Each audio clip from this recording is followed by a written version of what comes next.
Hello, hello. Yes, it's me, the man in the box, the other CC, who is here to place a curse on thee. Until this is complete, you may not rest, for you must make a shrine to the goddess, in the ruins that have no name, the ones filled with perils in your favorite game. Now check your clock, you're running out of time, for what is now a box must, in a week, be a shrine. Alright, well, good luck. I'll talk to you soon. Bye. Hey, welcome back to my favorite fictional world, and apparently my favorite subject for collabs. This time around, I reached out to Nick from CC Minis and suggested we both try to make our own diorama box. And for the first time in my life, I am on the proverbial hype train for Breath of the Wild 2. So it was pretty much a no-brainer for what Nick wanted me to build. Let me begin by saying one of the hardest parts of this entire project was tracking down a box from an op shop that was both interesting and would also fit one of my stone archway castings. After drawing out a rough sketch, I could move on to prepping the box, pulling out the little divider on the inside, and then sawing down the top of the archway. Once everything seemed to fit, I got to try out this fun new product called Paint Be Gone. Apparently, you just spray it on and wait a few seconds.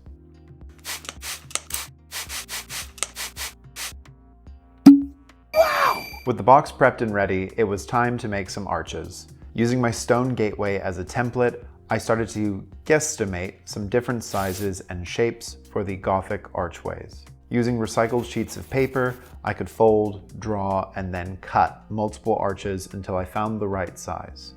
Then I could transfer my preferred templates onto some cardstock,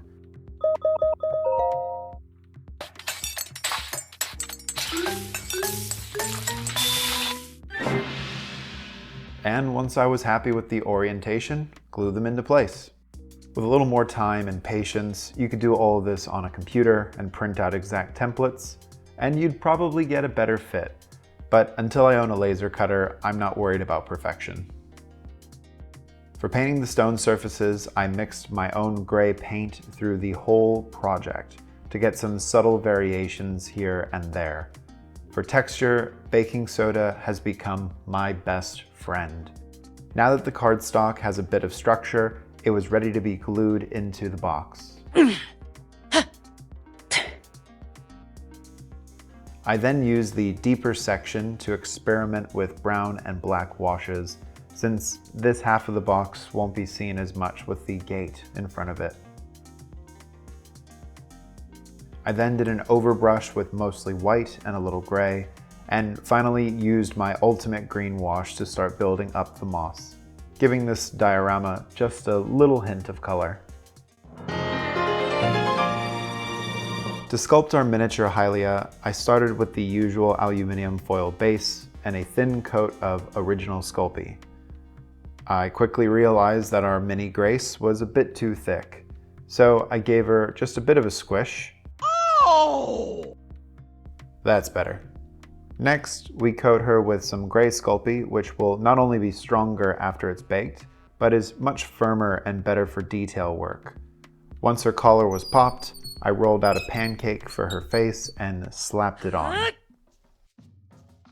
Using my favorite cake decorating tools, I made some space for her hands to overlap and would smooth problem areas as I went along. These metal ball tools are some of my favorite for texturing and detailing, so if you're looking for a sculpting tool recommendation, I recommend getting a set of these. I say this now so you know this next part is user error and not the tool. Oh!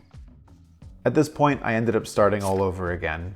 This time though, I added on very small sausages for the nose and eyebrows, trying to be very, very delicate with the dental tool. There were a few minor touch-ups here and there, and I had to add on some more clay for the goddess robes, but finally I could put on her angelic wings. In the past, I would have never tried to copy something directly from a video game. I was not confident at all in my skills as a sculptor, But in the past year or so, I've been learning to let go of that part of my anxiety, and that honestly, sometimes good enough is just good enough. In the case of this small sculpt, once it was textured, painted, and washed, I'm confident in saying I nailed it. I love this mini goddess so much. For the stone gate, I was given this piece of terrain from a friend and made a mold of it in my last video.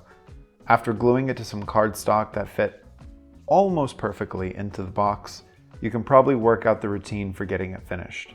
Paint, texture, more paint, washes. So I guess since I'm repeating myself, this is a good time to ask you to comment below what you're most excited for in Breath of the Wild 2, and to go ahead and subscribe so you don't miss out on any future Lonk builds. After the archway was ready, I decided to go back and give it an extra stone step. But that was that.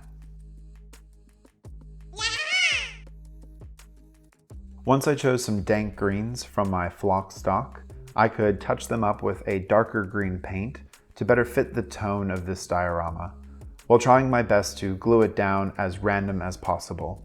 I have a whole handy-dandy video on my different flock and basing techniques. Check out the link right here. My most recent score from the dollar store is this red flower with these interesting looking gubbins on it. The technical term, of course, gubbins, which I decided to transplant into my box and add a few additional leaves around its base. From there, I moved on to the final details for the greenery, glued on the gateway, and then placed the tiny deity into her new home. My original plan was to paint the Sheikah symbol on the top of the box, cover it with some wood grain, and call it a day. But then my partner had a way better idea as usual. First, I made a Sheikah eye template that would fit on the lid of the box, so I could cut myself a stencil for tracing.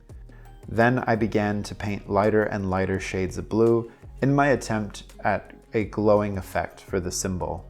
I spent some time going back and forth until I felt it was good enough to move on to texturing. With my new favorite, baking soda, PVA, and gray paint, I slowly worked up to the edges of the eye, painting and detailing until I thought it was done.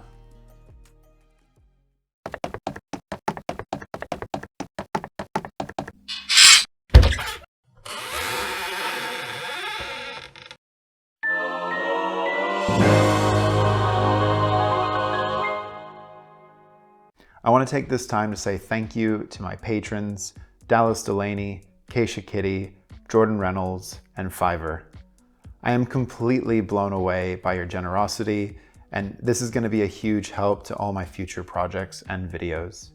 If you'd like to join our coven, you'll have access to some cool stuff like behind the scenes updates, a Discord where we can chat, and the knowledge in knowing that you're supporting your favorite local crafting witch. You can also support me by checking out my curio shop on Etsy. Thanks again to Nick for indulging me on this collab. As soon as you're done here, go watch his video because it is sick. I'll see you real soon. Bye! For what is it? For what is now?